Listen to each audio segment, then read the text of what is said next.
సిద్ధార్థ చాలా ఆందోళనగా ఉన్నాడు. ఫోన్ తీసి నెంబర్ కలిపాడు. రెండుసార్లు మోగిన తరువాత సరోజ ఫోన్ తీసి హలో ఏమైంది సిద్ధు అని అడిగింది. పిన్ని, అమ్మకి ఏం బాగాలేదు, నాకు చాలా భయంగా ఉంది. నువ్వు తొందరగా రా పిన్ని అన్నాడు. ఏమైంది అమ్మకి, ఎట్లా ఉంది అని అడిగింది సరోజ. నాకేం అర్థం కావడం లేదు, గుడ్లు తేలేసింది, తొందరగా రండి పిన్ని అన్నాడు. నువ్వు ధైర్యంగా ఉండు సిద్ధు, అమ్మకి ఏం కాదు, నేను వెంటనే బయలుదేరి వస్తున్నాను అని కాల్ కట్ చేసింది. సరోజ పరుగులాంటి నడకతో వంటింట్లోకి వెళ్ళి గ్యాస్ పొయ్యి మీద కొత్త కొత్త ఉడుకుతున్న టమాటా పప్పును ఒకసారి గరిటెతో బాగా కలిపి మూత పెట్టి గ్యాస్ ఆఫ్ చేసింది. ఏమండి ఏమండి అని గట్టిగా పిలుస్తూ హాల్లోకి వచ్చింది. తాపీగా కాలి మీద కాలేసుకుని పేపర్ చదువుకున్న జగన్నాథం ఏమిటి అన్నట్లు తలెత్తి చూశాడు. సరోజ, ఏమండి, మా అక్కయ్య పరిస్థితి చాలా సీరియస్గా ఉందని సిద్ధు కాల్ చేశాడు అన్నది. అయ్యో అలాగా, ఏమైంది అన్నాడు జగన్నాథం. ఏమోనండి, నాకు సరిగ్గా తెలియదు, సిద్ధు కంగారు చూస్తే నాకు చాలా గాబరాగా ఉంది అన్నది సరోజ. సరే పద అని గోడ మీద హ్యాంగర్కి వేలాడుతున్న షర్ట్ తీసి వేసుకుని బండి తాళాలేవి అని వెతుకుతున్నాడు జగన్నాథం. ఇదిగో ఇక్కడే బల్ల మీద పెట్టి మర్చిపోయారు అని బండి తాళాలు తీసి చేతికి అందించింది.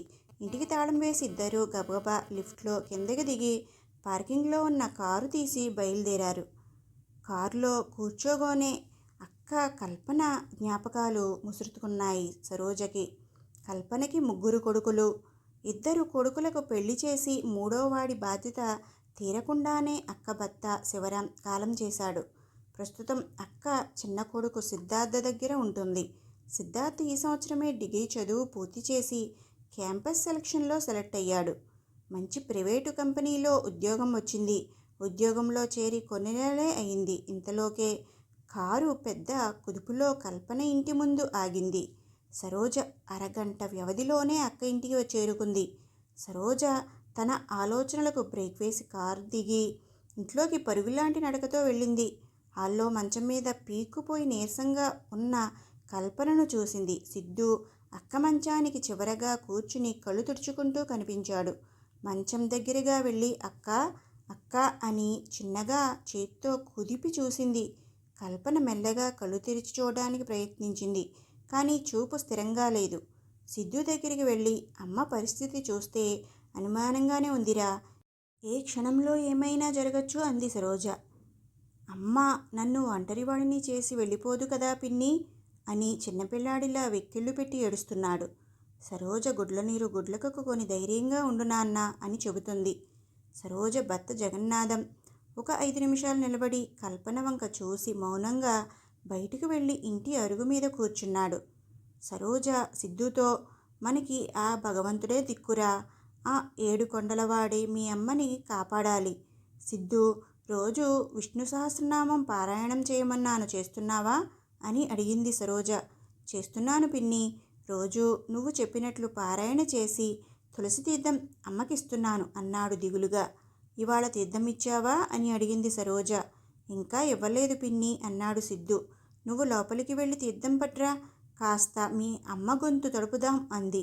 సిద్ధు గబాలన లేచి లోపలికి వెళ్ళి తీర్థం ఉన్న గ్లాసులో చెంచా వేసి తెచ్చి సరోజ చేతికిచ్చాడు. సరోజ గ్లాస్ అందుకుని కల్పన పక్కనే కూర్చుని అక్క ఒకసారి నోరు తెరు అని చేత్తో కుదిపింది. కల్పన మెల్లగా కళ్ళు తెరిచింది. సరోజ చెంచాతో కొద్ది కొద్దిగా తీర్థం తీసి అక్క నోట్లో పోసింది. కల్పన అతి కష్టం మీద గుటకలు వేసింది. కాసేపటికి బయట నుండి జగన్నాథం లోపలికి వచ్చాడు. సిద్ధు, మీ అన్నయ్యలకు కబురు చేశావా? ఇప్పుడు చెప్తే గాని ఎల్లుండికి చేరుకుంటారు. అప్పటి వరకు మీ అమ్మ పరిస్థితి ఎలా ఉంటుందో ఏమో. బ్యాంకు నుండి డబ్బులు తెచ్చి సిద్ధంగా పెట్టుకో, ధైర్యంగా ఉండు, ఏమైనా అవసరమైతే చెప్పు, వెంటనే వస్తాం అని బయలుదేరదామా అన్నాడు సరోజతో. అలాగే అని తల ఊపి సిద్ధు మళ్ళీ సాయంత్రం వస్తాంరా, అమ్మను జాగ్రత్తగా చూసుకో అని ఇద్దరూ వెళ్ళిపోయారు. తల్లికి దగ్గరగా కుర్చీలు ఆక్కొని తల్లి స్పర్శలేని కుడి చేతిని తన చేతితో పట్టుకొని ప్రేమగా నిమురుతూ గతంలోకి వెళ్ళిపోయాడు సిద్ధు. 2 నెలల కిందట తనకు క్యాంపస్ సెలక్షన్లో బెంగళూరులో మంచి ప్రైవేట్ కంపెనీలో ఉద్యోగం వచ్చింది. 6 నెలలు ట్రైనింగ్ తీసుకోవాలన్నారు కంపెనీ యాజమాన్యం. అన్నలు వదినలిద్దరూ పూనాలో మల్టీనేషనల్ కంపెనీలో ఉద్యోగాలు చేస్తున్నారు. అమ్మ ఒక్కతే చెన్నైలో ఉంది. ఒకరోజు ఉదయం 8 గంటలకు ట్రైనింగ్కు బయలుదేరడానికి రెడీ అవుతుంటే జగన్నాథం బాబాయ్ ఫోన్ చేశాడు.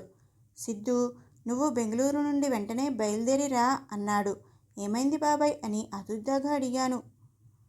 నిన్న రాత్రి మీ అమ్మ కళ్ళు తిరిగి పడిపోయింది. పొద్దున్న పాలవాడు ఎంతసేపు కాలింగ్ బెల్ కొట్టినా తీయకపోవడంతో చుట్టుపక్కల వాళ్ళకి చెప్పాడు. వాళ్ళందరూ తలుపులు పగలగొట్టి లోపలికి వెళ్ళారు. బెడ్రూమ్లో మీ అమ్మ మంచం పక్కన స్పృహ తప్పి నేల మీద పడి ఉండడం కనిపించిందట. మాకు వెంటనే చుట్టుపక్కల వాళ్ళు కబురు చేస్తే వెంటనే వచ్చాం. మీ అమ్మ కుడి చేయి కుడికాలు కదపలేకపోతోంది. ఏదో మాట్లాడాలని ప్రయత్నిస్తుంది కానీ మాట్లాడలేకపోతుంది. మీ అమ్మని తీసుకుని హాస్పిటల్కి వెళ్తున్నాం. మిగతా విషయాలు వచ్చాక మాట్లాడదాం. ఉంటాను, నువ్వు వెంటనే బయలుదేరు అని కాల్ కట్ చేశాడు బాబాయ్. ట్రైనింగ్లో ఉన్నప్పుడు లీవ్ దొరకడం కష్టం. ఉద్యోగం పోయినా ఆశ్చర్యపోనక్కర్లేదు. ఇప్పుడు ఏం చేయాలి అని ఒక్క క్షణం ఆలోచించాడు.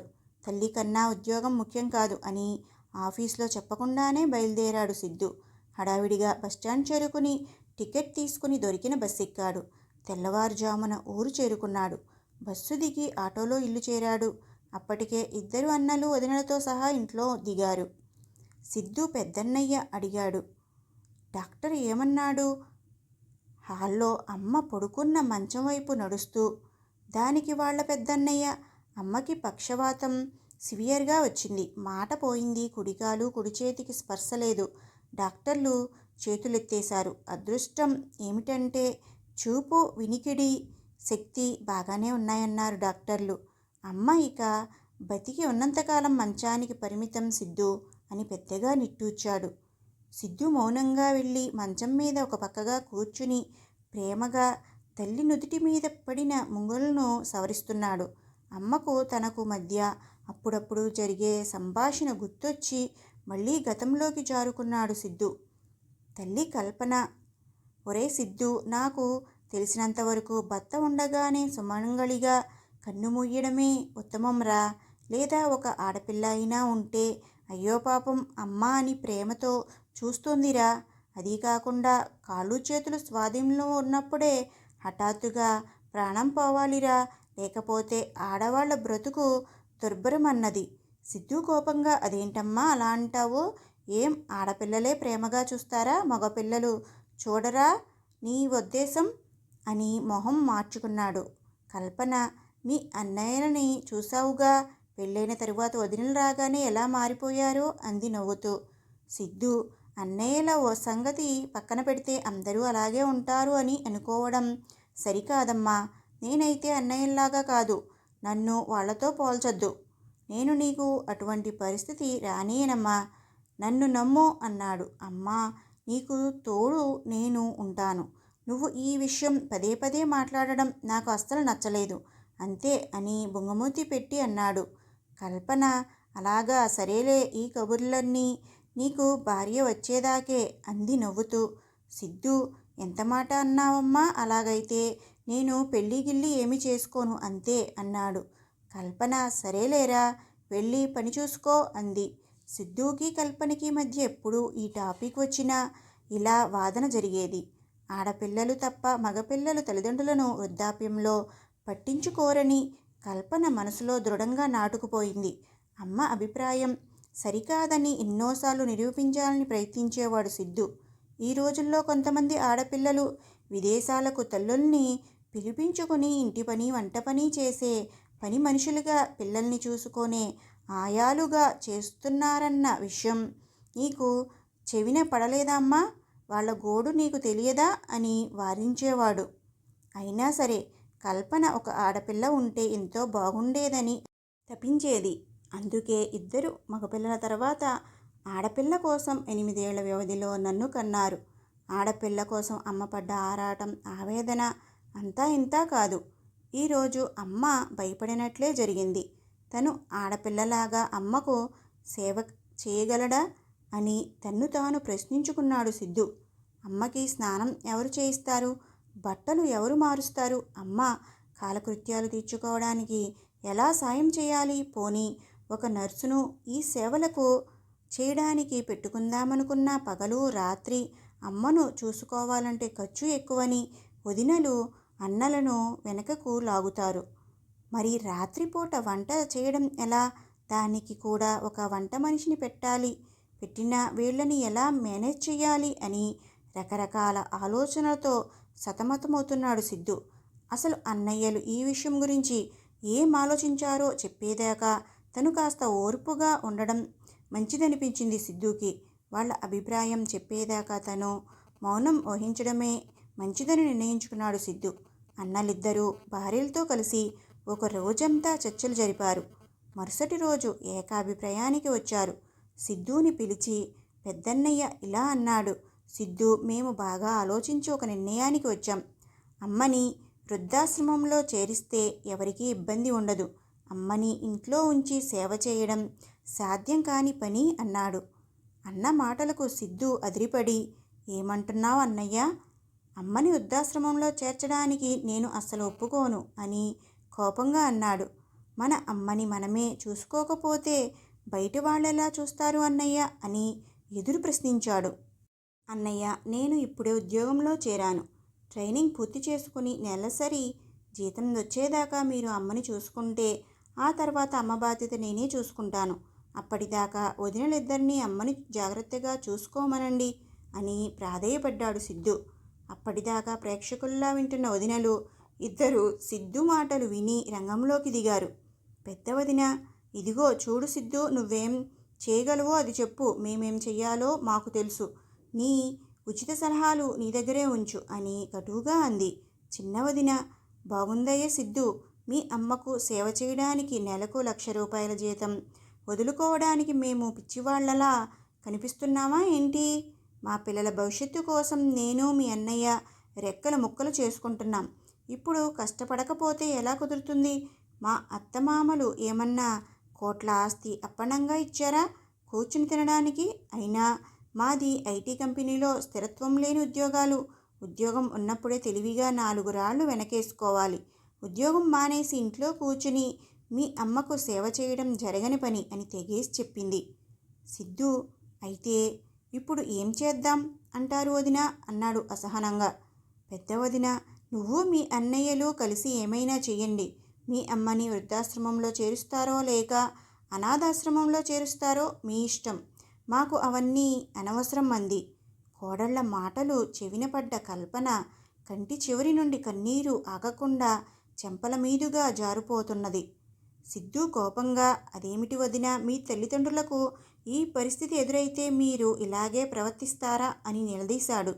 దానికి వదినలు ఇద్దరూ కోరస్గా, అప్పటి సంగతి అప్పుడు ఆలోచిద్దాం, నీకెందుకు కంగారు అని పమిట చెంగు వదిలించుకుని విసవిస నడుచుకుంటూ వంటింట్లోకి వెళ్ళారు. సిద్ధు అన్నయ్యలను చూసి, సరే అన్నయ్య, చాలా సంతోషం. నేనే అమ్మకు తోడుగా ఉండి ఆమెను చూసుకుంటాను. మీరు ఎవరు అమ్మ గురించి దిగులు పడకండి. నేను అమ్మను చూసుకుంటూ నా చేతనైన ఉద్యోగం చేసి ఆమెను పోషిస్తాను. మీరు మీ ఉద్యోగం, మీ కుటుంబం గురించి మాత్రం ఆలోచించండి చాలు అని పైకి తన్నుకొస్తున్న కోపాన్ని దిగమింగుతూ అన్నాడు. అన్నలు ఇద్దరూ గుండెల మీద భారం దిగిపోయినట్లుగా తాపీగా, సరేరా సిద్ధు, మమ్మల్ని క్షమించు. ఈ విషయంలో నీకు చాలా రుణపడి ఉంటాం. నాన్న పెన్షన్ డబ్బు అమ్మ మందులకు, ఇంటి ఖర్చులకు వాడుకో. అమ్మ తర్వాత ఈ ఇల్లు కూడా నువ్వే తీసుకో, మాకేం అక్కర్లేదు అని అక్కడి నుండి జారుకున్నారు. ఆ మరుసటి రోజు అన్నలు వదినలు వెళ్ళిపోయారు. ఆ తరువాత అన్నలు ఇద్దరూ వారానికి ఒకసారి ఫోన్ చేసి అమ్మకు ఎలా ఉందని విచారించేవారు. తర్వాత సమయం దొరికినప్పుడు, అమ్మ గుర్తుకొచ్చినప్పుడు ఫోన్ చేసేవారు. మెల్లమెల్లగా 2-3 నెలలకు ఒకసారి ఫోన్ చేసి అమ్మ ఆరోగ్యం గురించి విచారించేవారు. మహా అయితే పెద్దన్నయ్య కుటుంబం సంక్రాంతికి వచ్చి 3 రోజులు గడిపితే చిన్నన్నయ్య కుటుంబం దీపావళి సెలవులకు వచ్చేవారు. సిద్ధుకి మొదట్లో తల్లి బాధ్యత కొంచెం కష్టంగా అనిపించింది. చుట్టుపక్కల వారు, స్నేహితులు కొన్నాళ్ళు సాయం చేశారు. మెల్లమెల్లగా అది కూడా తగ్గిపోయింది. ఈ లోపల అమ్మని ఎలా చూసుకోవాలో ఒక క్లారిటీ వచ్చింది సిద్ధుకి. అన్నిటికన్నా ముందు అమ్మకి ఒక వీల్చైర్ చక్రాల కుర్చీ కొన్నాడు. బాత్రూంలో ఒక చిన్న గీజర్ అమర్చాడు. అమ్మని కుర్చీలో కూర్చోబెట్టి స్నానం దగ్గర నుండి అన్నీ తనే చేయించేవాడు. చీర కట్టడం కష్టమని నైటీలు వేసేవాడు. తలకు రోజు నూనె రాసి చిక్కు తీసి చక్కగా దువ్వి ముడి వేయడం నేర్చుకున్నాడు. అమ్మ బెడ్రూమ్లోనే ఉంటే విసిగిపోతుందని హాల్లో టీవీకి ఎదురుగా ఒక మంచం, దానిపై మెత్తటి పరుపు ఏర్పాటు చేశాడు. అమ్మ రోజంతా మంచం మీదే ఉండడం వల్ల బెడ్ సోర్స్ వస్తాయేమో అని బెడ్రూమ్లో వాటర్ బెడ్ ఒకటి కొని వేయించాడు. రాత్రిపూట పక్క తడపకుండా డైపర్లు వేసేవాడు. ఇక వంట విషయానికి వస్తే కాలేజీలో చదువుతున్నప్పుడు తనే వండుకునే అనుభవం ఉన్నందువలన వంట చేయడం పెద్ద కష్టంగా అనిపించలేదు సిద్ధుకి. మొదట్లో గిన్నెలు తోమడం, ఇల్లు తుడవడం వంటి పనులు చేయడం శ్రమగా అనిపించేది. తర్వాత అలవాటైపోయింది. అమ్మకు భోజనం నోటికి అందించేవాడు. టైం దాటిపోకుండా మందులు వేసేవాడు.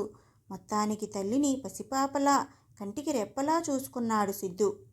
అమ్మ చక్రాల కుర్చీలో కూర్చున్నప్పుడు కాఫీ కప్పు ఎడమ చేతికి అందించి మెల్లగా తాగమనేవాడు. ఎప్పుడైనా కప్పు జారి కింద పడ్డా విసుక్కునేవాడు కాదు. అందుకని పద్ధతి మార్చుకునేవాడు కాదు. అలా ద్రవ పదార్థాలు అన్నీ కూర్చుని తాగడం అలవాటు చేశాడు. సిద్ధు చేస్తున్న సేవలకి ఆ తల్లి మనసు పొంగిపోయేది. ఏదో చెప్పాలని ప్రయత్నించేది. మాట రాక కళ్ళు చెమ్మగిల్లేవి. సిద్ధు కాస్త మార్పుగా ఉంటుందని తల్లికి పత్రికలలో హాస్య కథలని, కథానికలని చదివి వినిపించేవాడు. ఆమె కూడా ఆసక్తిగా వినేది. ఉదయం లేవగానే అమ్మ అవసరాలు తీర్చి తర్వాత స్నానం చేసేవాడు. దేవుడి గదిలో లక్ష్మీనారాయణుల పటం ముందు దీపం వెలిగించి భక్తిగా విష్ణు సహస్రనామం చదివేవాడు. సమయం దొరికినప్పుడల్లా దగ్గరలో ఉన్న వెంకటేశ్వర స్వామి గుడికి వెళ్ళి దర్శనం చేసుకుని వచ్చేవాడు. గుడి నుంచి రాగానే అమ్మకు అన్నం కలిపి తినిపించేవాడు. ఆ తరువాత తను కూడా భోజనం చేసి మధ్యాహ్నం పనులు పూర్తి చేసుకుని కాసేపు టీవీ చూడడం లేదా ఫోన్లో కాలక్షేపం చేసేవాడు. అలా రోజులు క్షణాల్లో గడిచిపోతున్నాయి. పిన్ని అమ్మని చూడడానికి వచ్చినప్పుడల్లా సిద్ధు మంచంలో ఉన్న వాళ్ళని ఎలా సేవ చెయ్యాలో నీ దగ్గర నేర్చుకోవాలిరా అని మెచ్చుకునేది. సిద్ధు మళ్ళీ అమ్మ మామూలు మనిషై లేచి నడిస్తే చాలు పిన్ని, ఇక నా బాధలన్నీ తీరిపోయినట్లే అనేవాడు. కానీ ఈరోజు పొద్దున జరిగింది ఏమిటి? హఠాత్తుగా అమ్మ కళ్ళు తెరిచినప్పటి నుండి ఏదో భయం పీడిస్తుంది. అమ్మ నన్ను ఒంటరివాడిని చేసి వెళ్ళదు కదా? ఈ విషయమే మనసును తొలిచివేస్తున్నది. అన్నలిద్దరికీ విషయం ఫోన్ చేసి చెబితే, ఒరే సిద్ధు, అంబులెన్స్ పిలిచి అమ్మని హాస్పిటల్లో చేర్చేసేయ్. మాటిమాటికి పెరిగెత్తుకుంటూ రావడం మా వల్ల కాదు. అమ్మకి ఇంకా కొద్ది క్షణాలే మిగిలి ఉన్నాయని డాక్టర్లు చెప్పే అప్పుడు కబురు చెయ్యి, బయలుదేరి వస్తామని గట్టిగా చెప్పారు. పోనీ డాక్టర్ని ఇంటికి పిలిపిద్దామంటే ఈ రోజుల్లో డాక్టర్ ఇంటికి రావడం అంటే మాటలా? పిన్ని వచ్చేదాకా కాసేపు ఆగి ఆమె నిర్ణయం కూడా తెలుసుకొని ఆ ప్రకారం చేస్తే బాగుంటుందని ఆలోచించాడు. కల్పనలో కదలిక గమనించి సిద్ధు అమ్మా అమ్మా అని మెల్లగా కుదిపి చూశాడు. కల్పన మెల్లగా కళ్ళు తెరిచి చూసింది. ఇప్పుడు తల్లి చూపు స్థిరంగా ఉండడం చూసి సిద్ధుకి మనస్సు కొంచెం తేలికైంది. తల్లి ఆరోగ్యం కుదుటపడాలని విష్ణు సహస్రనామ పారాయణ మొదలుపెట్టి 1006 సార్లు పూర్తి చేశాడు సిద్ధు. రేపు కూడా 2 సార్లు పారాయణం చేస్తే 1008 సార్లు పూర్తవుతుంది. అమ్మ మామూలు మనిషి కావాలి, కానీ జీవితాంతం పారాయణం చేసి భగవంతుడి రుణం తీర్చుకుంటాను అనుకున్నాడు. సిద్ధు ఆలోచనలకు తెరదించుతూ పిన్ని సరోజ లోపలికి వచ్చింది. సరోజని చూసి పిన్ని అంబులెన్స్ పిలిస్తే మంచిదేమో అన్నాడు. సరోజ, నాకు అమ్మ ఆరోగ్యం కుదుట పడుతున్న నమ్మకం సన్నగిల్లింది సిద్ధు. ముందు నువ్వు అన్నయ్యలని సంగతి చెప్పు. వాళ్ళు బయలుదేరారా లేదా అని ప్రశ్నించింది. వాళ్ళు రేపొద్దుటికల్లా వస్తా అన్నారు పిన్ని అన్నాడు సిద్ధు. అలాగా, అయితే సరే, రేపు వాళ్ళు కూడా వచ్చాక ఒక నిర్ణయానికి వద్దామంది సరోజ. సరే అని మౌనంగా తొలుగుపాడు. ఆ రోజు రాత్రంతా సిద్ధు సరోజ కల్పనని కనిపెట్టుకుని మంచం దగ్గరే గడిపారు. సిద్ధు మన్నాడు ఉదయం బ్యాంకుకు వెళ్ళి డబ్బు తీసుకొచ్చాడు. స్నానం చేసి ఎప్పటిలాగే విష్ణు సహస్రనామం పారాయణ చేసి తల్లికి తులసి తీర్థం ఇవ్వాలని హాల్లోకి వచ్చాడు. అదే సమయానికి అన్నలు ఇద్దరు కుటుంబంతో సహా వచ్చారు. సిద్ధు చేతిలో గ్లాస్ చూసి ఏంటది అని అడిగారు వదినలు. తులసి తీర్థమని ముక్తసరిగా జవాబు ఇచ్చాడు సిద్ధు. పెద్ద వదిన చేతిలో గ్లాస్ లాక్కుని అత్తగారి నోట్లో చెంచా తులసి తీర్థం పోసి తన భర్త చేతికిచ్చి, త్వరగా మీరు కూడా తులసి తీర్థం పొయ్యండి, అటో ఇటో అయ్యేలోపు అంది. అన్నలిద్దరూ మారు మాట్లాడకుండా తల్లి నోట్లో తులసి తీర్థం పోశారు. సిద్ధు తల్లి పక్కన కూర్చొని తల్లి కుడి చేతిని తన చేతిలో పట్టుకుని, అమ్మా, ఇవాల్టితో 1008 సార్లు పారాయణం పూర్తి చేశాను. ఆ వెంకటరమణుడు మన చేయి వదలడమ్మా. నువ్వు నన్ను నమ్ము. నమ్మకపో. తొందరలోనే నీ ఆరోగ్యం మెరుగుపడుతుంది. నువ్వు లేచి తిరుగుతావు అన్నాడు. ఆ మాటలు పూర్తి చేసే లోపలే కల్పన స్పర్శలేని చెయ్యి సిద్ధు చేతిని బలంగా పట్టుకోవడం జరిగింది. సిద్ధుకి ఆశ్చర్యం, ఆనందం ఒక్కసారిగా పెనవేసుకుని ఇది ఎలా సాధ్యం? అంతా ఆ ఏడుకొండలవాడి కరుణని తోచి కళ్ళు చెమ్మగిల్లాయి. వెంటనే తల్లిని మెల్లగా లేపి సరోజ పిన్ని సాయం తీసుకుని చక్రాల కుర్చీలో కూర్చోబెట్టాడు. తల్లి కళ్ళల్లో కూతుళ్లే కాదురా, కొడుకులు కూడా తల్లి తండ్రిని కంటికి రెప్పలా చూసుకునేవాళ్ళు ఉంటారని నిరూపించావురా అన్న భావం తుణికిసలాడింది. సిద్ధు మోకాళ్ళ మీద వంగి తల్లి ఒళ్ళో తల ఆనించాడు. కల్పన తన స్పర్శలేని కుడి చేతిని సునాయాసంగా పైకెత్తి కొడుకు తలపై ఉంచి దీవించింది. కల్పన తన కుడికాలు కుడి చేతిలోకి రక్తం వేగంగా ప్రసరణ జరగడం గమనించింది. వెంటనే సిద్ధుని చూసి నన్ను నిలబెట్టు అని సైగ చేసింది. సిద్ధు భుజాన్ని ఆసరాగా చేసుకుని నెమ్మదిగా మంచం దిగి నిలబడడానికి ప్రయత్నం చేసింది కల్పన. ముందుగా కాస్త తడబడ్డా, తర్వాత స్థిరంగా నిలబడింది కల్పన. తన నమ్మకాన్ని భగవంతుడు వృధాగా పోనివ్వలేదని ఆనందంతో కళ్ళు చెమ్మగిల్లాయి సిద్ధుకి.